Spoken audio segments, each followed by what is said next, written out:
The ICC World Test Championship is all set to be played from Wednesday to Sunday, that is June 7th to June 11th.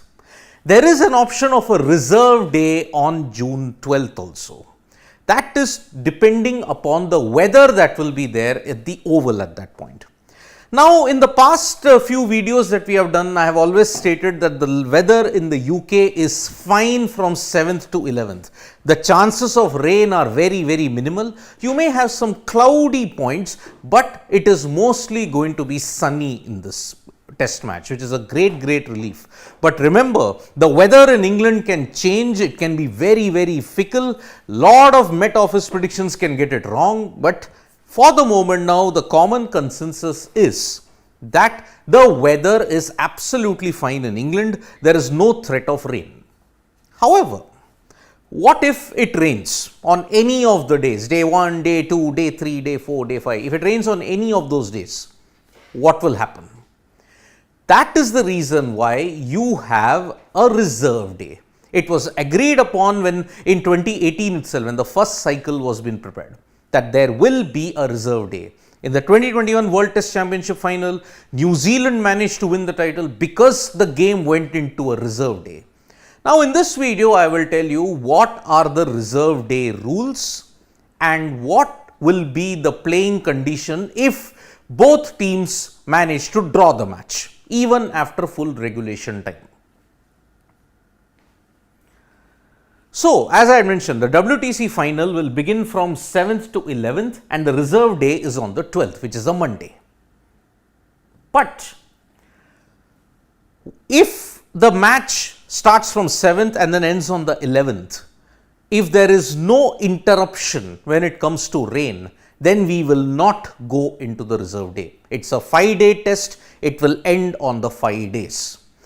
However, if I mentioned that a significant amount in any of the days, suppose day 1, half the session was washed out, half the day was washed out, day 2, almost 3/4 of the day was washed out, only then will the reserve day be activated. If there is a significant amount of time lost, which may correspond to, say, if you have lost 7 to 8 hours across the 5 days due to rain, then the reserve day might be activated, because it says reserve day to make up for any lost time in the original 5 days of the match. So, even if it's a half an hour delay, no problem, it will end on that particular day. If the delay is not so significant, say for example, if only the delay exceeds about 7 to 8 hours, a day is washed out or a significant chunk of 2 to 3 days are washed out, then and only then the reserve day is activated. If it's a 1 hour delay, no point, because if suppose day 1 hour delay happened, the remainder of the days you will play 98 overs and you will try and make up time. The reserve day is only there in place in case a significant amount in any of the days is washed out. So, supposing it goes into the reserve day, what are the playing conditions? A maximum of 98 overs, 83 overs minimum, plus the final hour, last hour a minimum of 15 overs are available. Whichever comes later, that will be the protocol. 330 minutes of play you will have, meaning close to, if you may say, excluding the breaks and all, 5.5 hours of play on the final reserve day. So, remember, if you are counting the 330 minutes as one, perhaps then the days that have been washed out, say if it exceeds about 6 to 7 hours, then and only then the reserve day is activated, otherwise it's not. Playing time, this is the most important point in the reserve day period.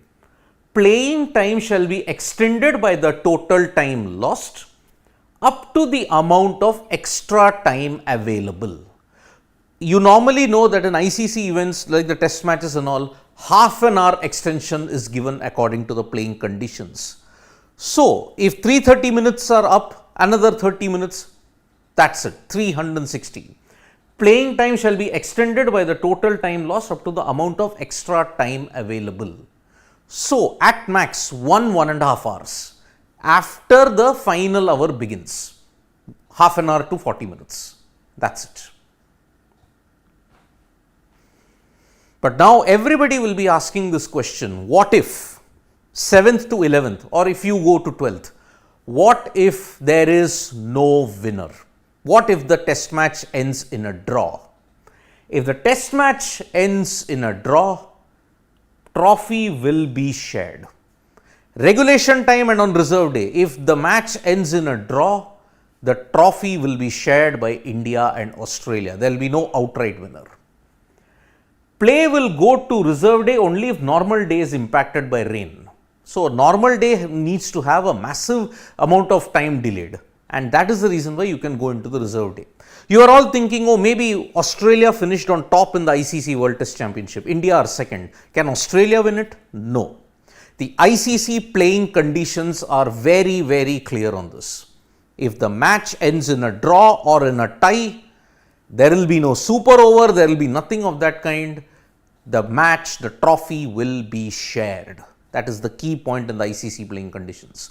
So, India and Australia, if they tie the game, draw the game, then the trophy will be shared. If India win, they end 10 years of pain. If Australia win, they achieve the grand slam when it comes to cricket. They have won all the major ICC events that needs to be. So, lots at stake here. One hopes that the weather remains fine. We do not need to go to a reserve day because, as you would know, the IPL final went for 3 days. It went into the third night as well. So, this was the reason the playing conditions in the IPL stated that if the game is washed out, then Gujarat Titans would win the title because they finished higher. In the case of the ICC World Test Championship cycle, none of that is applicable. If the match is drawn, teams will share the trophy. If it's a tie also, even then the trophy will be shared. That is the latest situation we have. So, just 2 days to go for the World Test Championship cycle, and it's the culmination of 2 years of intense hard work. The ultimate test is just 2 days away. Thank you so much, folks, for joining us for this live. We'll be back with more updates on sports today. Tap that bell icon so you know when we go live, and don't forget we're on Facebook, Twitter, and Instagram as well. Thank you.